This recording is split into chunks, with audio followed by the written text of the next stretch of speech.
Hey everybody, welcome to the 10 Laws podcast with East Forest. This is a shorter bonus episode. I went to the Harvest Festival here in our fair city of Boulder, Utah, Boulder Town, which is something we do every year in October usually. And, we're only a town of 200 people, but we really enjoy this festival. People come in from some neighboring areas and friends, and it's just a time to celebrate the harvest season and kind of basically have a giant potluck. That's probably one of the best potlucks, period. I mean, imagine everyone bringing their favorite dish, and we've probably got this giant long table out there. It's over at the Red House Farm here in town. And we do lots of primitive skills, teaching for one another to kind of build resiliency, sort of in the transition town movement style here in our town. So it's a lot of fun. It's a good time to see people, good time to pick up some new skills and just make some new connections before the end of the season. And this year we have some speakers too, and our friend Matt Cochran, who was the third episode of the 10 Laws podcast, Mr. Raven Dream Tracking, who lives here in town, good friend of mine. He wrote a speech, sort of an essay / speech / story / poetry.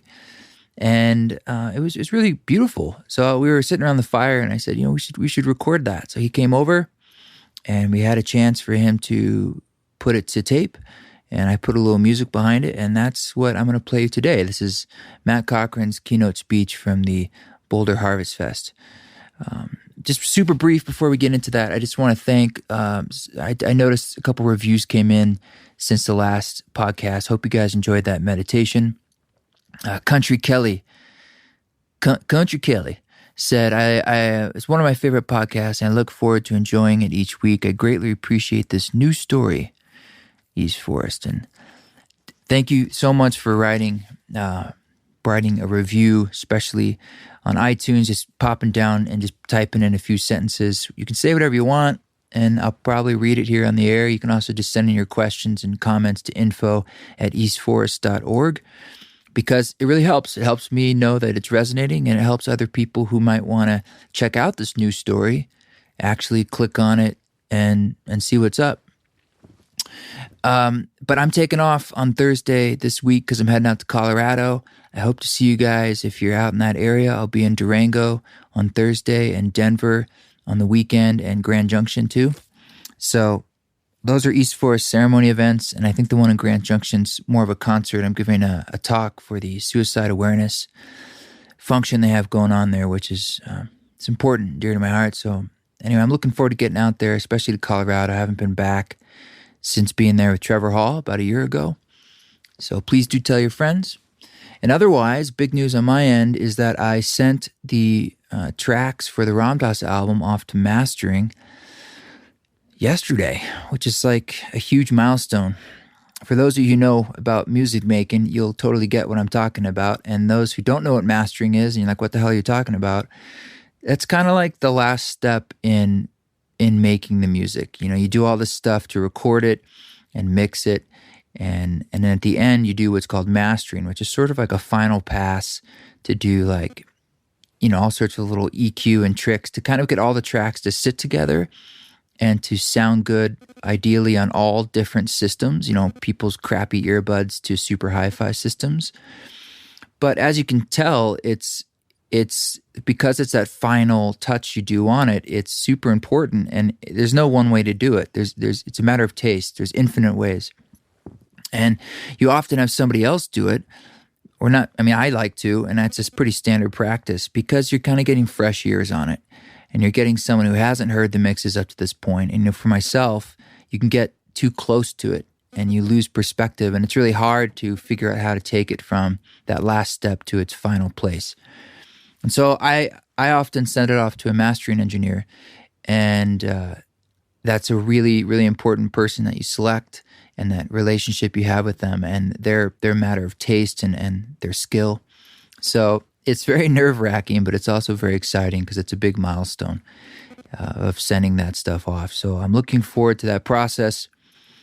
But truth be told, the actual mastering process is sort of high stress to me because, imagine someone sends you back a mix and you're just listening, right?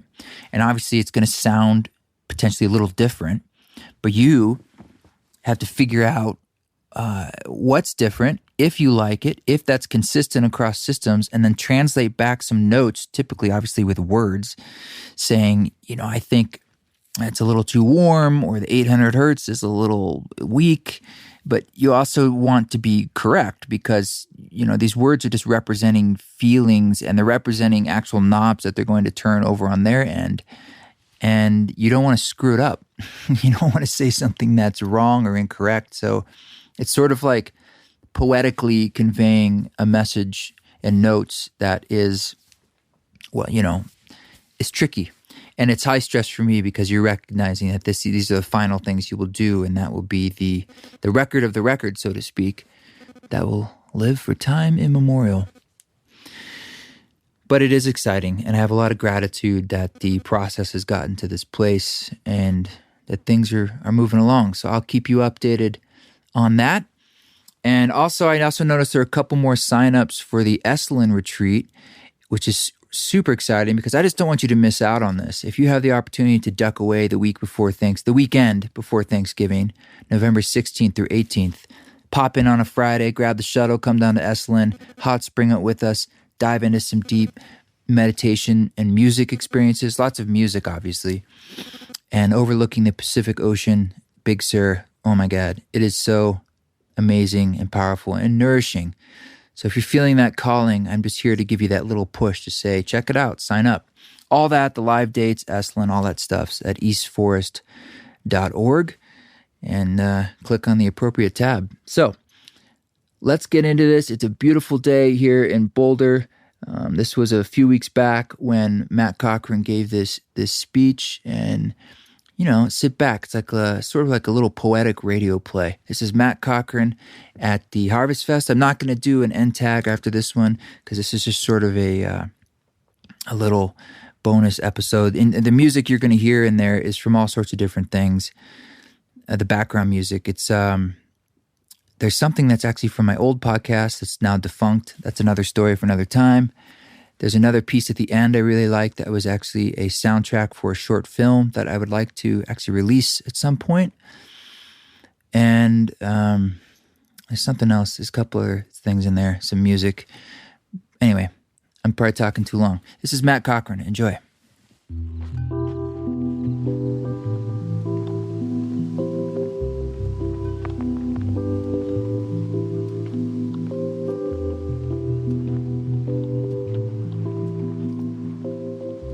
The following talk was written for the Boulder community for the 2018 Harvest Festival. It's titled Boulder's Dreaming 2, a mythic look at place.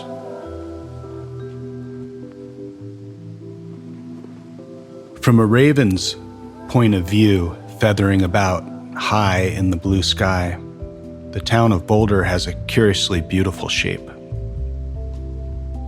It's cast in green pastures, and this town is a sweeping symbol, a wisping paw print, a vast petroglyph, an elemental design. You could say it has its own mythic imprint. There's a phrase called genius loci. It's an old word, an archaic manifestation. It means the spirit of a place, as if each place has its own presence. Ancient cities were built with this in mind, hence the sacred geometry of a city echoed the specific geography. A place was, of course, considered alive, its indwelling spirit carefully attended to. People living within it grew with it and knew at least something of its nature. The collaboration between a people and a place was as weaved and flowing as a braided river, felt as a great wind storming through, rippling the flags of life. Quite literally, we informed each other. By adapting to a place's patterns and character, life might bear more fortune than tragedy. Like two people holding hands, the touch ensured a shared love. I'm sure we all sense this to some degree, even act upon it in our own small ways. I've spent a life trying to get better at understanding the places I live in. Yet, no matter how far I go out in that direction, in the end I'm steered back to the center of human community with perhaps a little foolishness, but hopefully mixed in with a drop of wisdom. Stories about places have been told as long as we can remember because they embody an ethic that respects the full range of nature. A few years back, I was up on the mountain, Divide Lake area that separates East Fork from West Fork, Boulder Creek. I'd been up there solo for a bunch of days. No food, just tuning in. I wandered off from my campsite by the lake and was walking in my own world, looking at mountain lion and bear paw claws where they scored the aspen trees. I wandered through the forest for hours and was surprised when I came out suddenly to a clearing. There before me was a view I'd never seen before, one I didn't recognize. Looking down, I saw a sweeping desert landscape, and amazingly, in the middle of it, green fields, trailing in and out of curving sandstone walls, and tucked amidst all that, a hidden village. It looked like a lost jewel. I thought of the Shire in Tolkien's Lord of the Rings, and the secreted Rivendell, the protected seat of the elves where many different races came to counsel about the great darkness in the world. Standing there with my mouth open, I was bewildered, trying to figure out what I was looking at. I was in this altered state until it finally dawned on me I was looking at Boulder, our own town. I kept staring, wondering how this could be, and flooded by emotion as the spell slowly vanished. Somehow, I'd just glimpsed behind a veil. It immediately and irrevocably changed my lone wolf soul. I knew instantly that I was a part of a bigger mythic story. I felt it viscerally, knew it without thinking. Here in Boulder, you could say we're in the grip of some wild being, nested up, getting ready to fully fledge. How do we live into this place in the modern era when so much is changing and much of our technology distracts us from full awareness?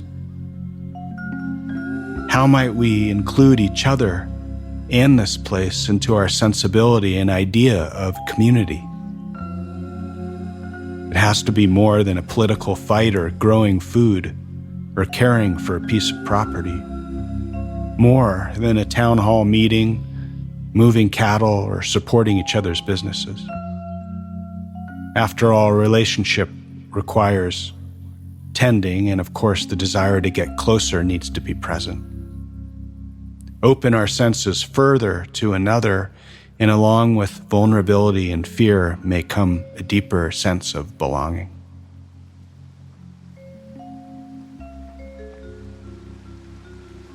A few years back, I was walking along a local waterway in February.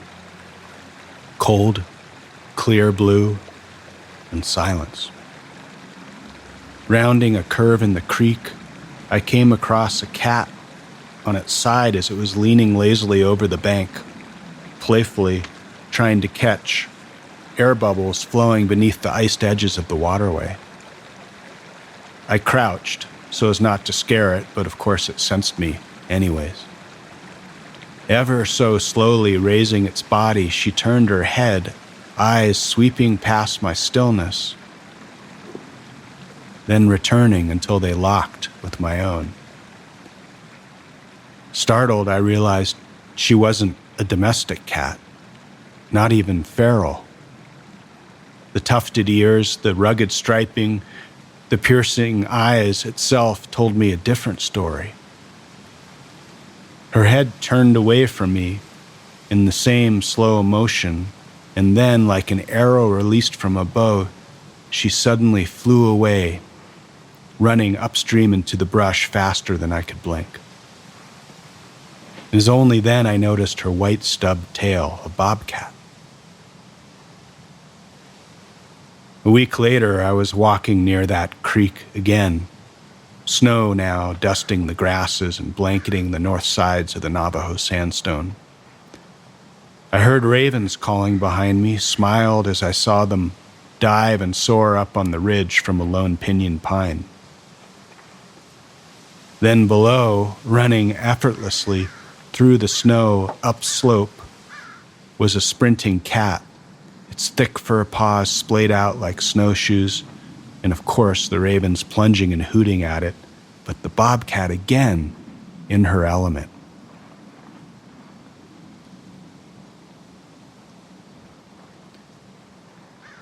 In my mind, the place we live in is in alliance with the big cats.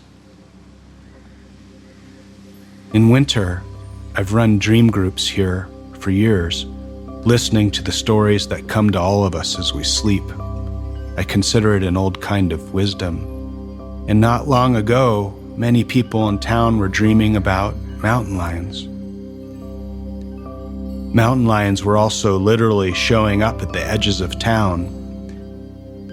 Yet in one dream, we were all here, just as we are now, sitting casually around, though down in the field a bit closer to the creek, this Boulder community. And amidst and among us were a whole family of mountain lions moving about. It was a full community gathering, you see. The big cats had come in from the literal edges to the dreaming heart of the town along Boulder Creek, our lifeblood. I've learned that sometimes when many people are dreaming the same thing, it can be the place itself, that indwelling spirit, speaking, personifying itself, displaying its nature. The nature of Boulder, after all, is playful, powerful, elusive, dangerous, beautiful in its nonchalant grace. It has a leaping, moving quality, a watchful, carefully hidden sort of quality. Sustenance is cached in places that may take us years to find. We catch this presence here and there, but when we think we've seen it, only a wake, a ripple mark of something vanished remains. Stumbling across that bobcat was, and is, a waking dream for me, evidence of reality. Boulder behind that veil again. What exists between us and getting to know the place we live in is simply a frontier, a threshold, an ephemeral border. You and I live at this frontier with our daily hard-working lives on the land and our wilderness wanderings beyond. Locking eyes with this bobcat was like looking through that frontier mirror, the silent regard staring back, the agile awareness, the playful survival. Knowing the nature of a place can help explain both the challenge and blessing of being here, as we know what sort of creature we're cozied up with. Life lives and thrives on this edge where we humans and the wild meet. Just look to the songbirds that flock to our gardens and pastures, the butterflies and bees that feast on our flowers, the geese, black-faced ibis, the sandhill cranes that peruse our ponds, the crickets rubbing their wings at dusk with the bats above, deer drawn closer to the green grass. Life arrives because of our domestic practicality. At these places we tirelessly craft. It is this precise frontier right out our front door where our future shimmers, a way forward that walks, fingers to feathers, feet to paws, with an instinct for the path ahead. Most of my life I thought it was one or the other, civilization or wilderness. But really, isn't it about where the two touch, this trembling bond and delicate contact? How do we make dreams more real? And how do we make reality more dreamlike? What can happen if we trust the wild intelligence of this place that holds us? What happens if we peer through the big cat's eyes and purr with the beating heart of their vitality? However it goes, it's important to remember a place is also much more than one dream. And these days, the dreams I'm hearing about are about foxes and fire. But a place is also more than just the dreams themselves.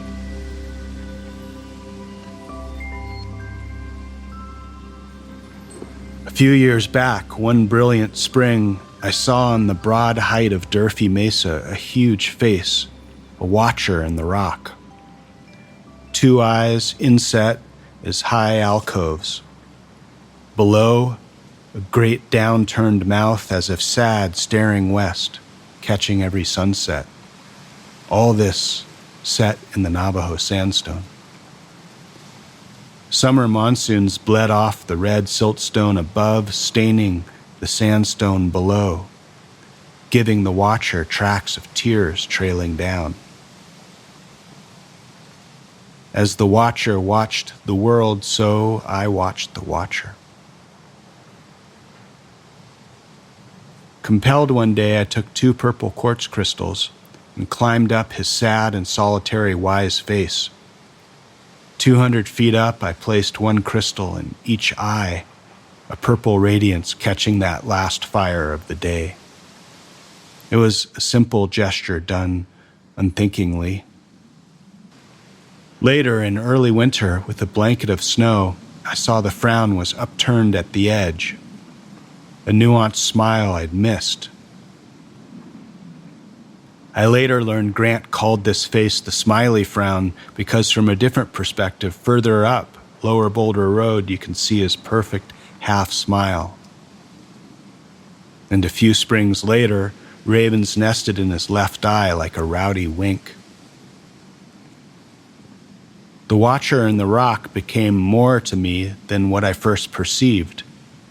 And a place itself can do that, slow to reveal its true expression or us slow to see it. But like us, a place is ever-changing, arriving from many different directions at once, growing in character, adapting to the force of nature.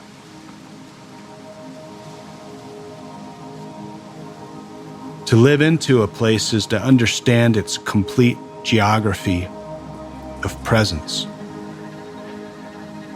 Boulder's nature is multifaceted and shifting, with many layers of personality, yet each one of us, with our unique relationship to this place, enables its full character to come forth.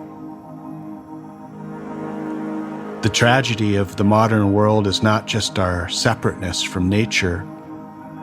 It is that the land misses us terribly, our humanity, our playful human attention, our quiet love. Each footfall a prayer, our singing in the canyons, our tears and laughter at its stunning beauty.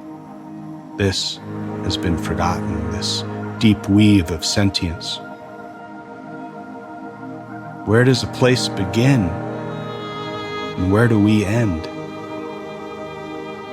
Not only does the physical geography define us, but the very elements shape us.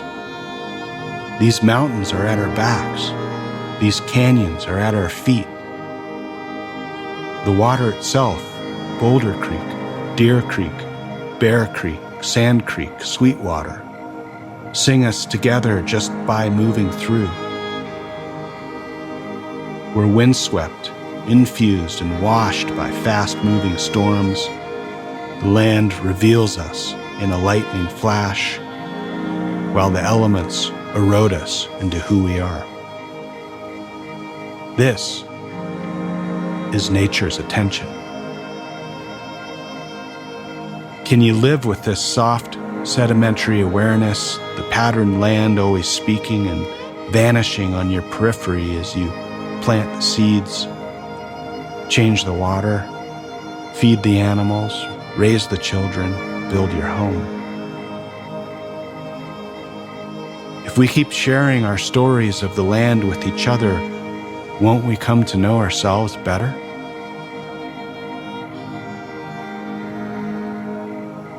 Our community includes the place that holds us, the very ground upon which we dwell.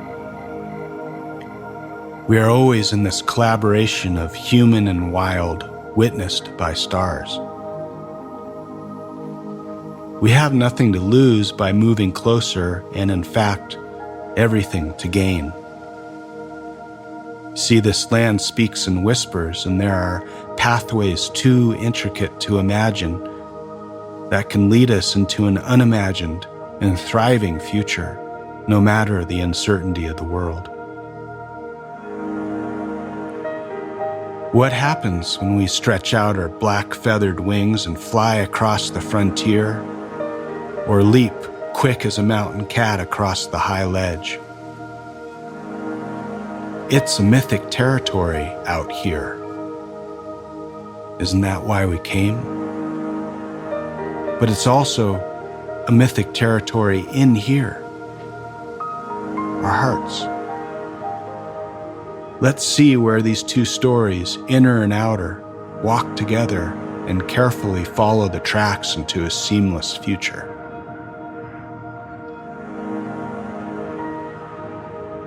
A few years back, I'm standing in the desert, looking at the sand at my feet.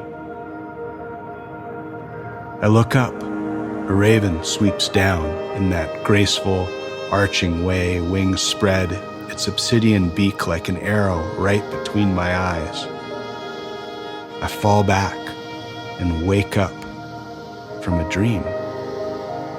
The dream is reality.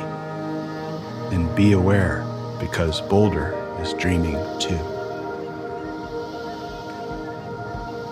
Thanks for listening.